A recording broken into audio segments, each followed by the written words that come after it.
Президенту Кыргызской Республики Джапарову Садыру Нуркожоевичу. Садыр Нуркожоевич, обратиться к вам прямо и открыто вынудило нас следующие обстоятельства.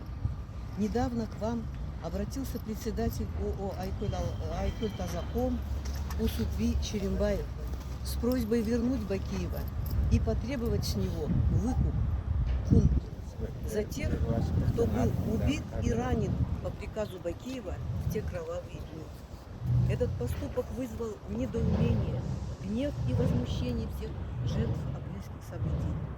Бакиев в 2016 году судами 3 инстанций, процесс длился 6 лет, был признан виновным в особо тяжком преступлении по статьям 97, 104, 183 УПК Кыргызской Республики и приговорен к 24 годам лишения свободы и заключением под стражу в колонии особого